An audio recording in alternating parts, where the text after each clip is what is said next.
ایک بادشاہ نے اپنی رعایا پر ظلم و ستم کر کے بہت سا خزانہ جمع کیا تھا اور شہر سے باہر جنگل بیابان میں ایک خفیہ غار میں چھپا دیا تھا۔ اسی خزانے کی 2 چابیاں تھیں، ایک بادشاہ کے پاس، دوسری اس کی معتمد وزیر کے پاس۔ ان 2 کے علاوہ کسی کو اس خفیہ خزانے کا پتہ نہیں تھا۔ ایک دن صبح کو بادشاہ اکیلا سیر کو نکلا اور اپنے خزانے کو دیکھنے کے لیے دروازہ کھول کر اس میں داخل ہو گیا۔ خزانے کے کمروں میں سونے چاندی کے ڈھیر لگے ہوئے تھے، ہیرے جواہرات الماریوں میں سجے ہوئے تھے، دنیا کے نوادرات کونے کونے میں بکھرے ہوئے تھے۔ وہ ان کو دیکھ کر بہت خوش ہوا۔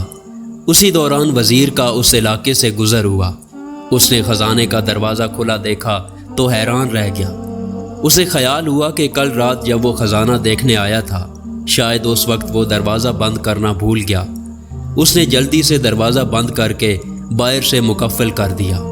ادھر بادشاہ جب اپنے دل پسند خزانے کے معائنے سے فارغ ہوا تو واپس دروازے پر آیا، لیکن یہ کیا، دروازہ تو باہر سے مقفل تھا۔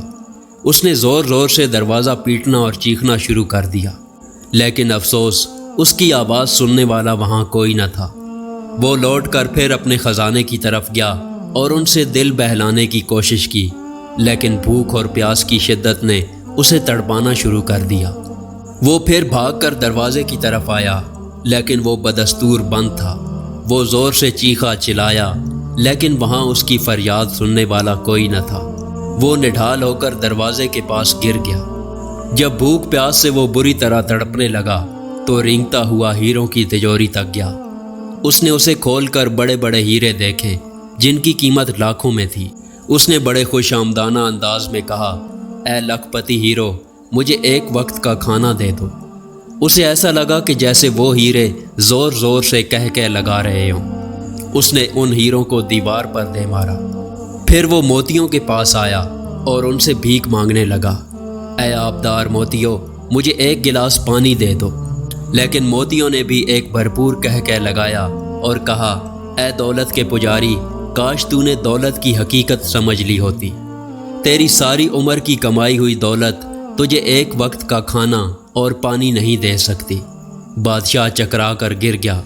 جب اسے ہوش آیا تو اس نے سارے ہیرے اور موتی بکھیر کر دیوار کے پاس اپنا بستر بنایا اور اس پر لیٹ گیا۔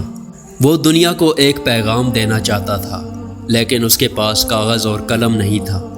اس نے پتھر سے اپنی انگلی کچلی اور بہتے ہوئے خون سے دیوار پر کچھ لکھ دیا۔ حکومتی عہدیدار بادشاہ کو تلاش کرتے رہے، لیکن بادشاہ نہ ملا۔ جب کئی دن کی تلاش بے سود کے بعد وزیر خزانے کا معائنہ کرنے آیا تو دیکھا کہ بادشاہ ہیرے جواہرات کے بستر پر مرا پڑا ہے اور سامنے کی دیوار پر خون سے لکھا ہے کہ یہ ساری دولت ایک گلاس پانی کے برابر بھی نہیں ہے۔ اس قسم کی مزید ویڈیو دیکھنے کے لیے ہمارے چینل کو سبسکرائب کریں۔ شکریہ۔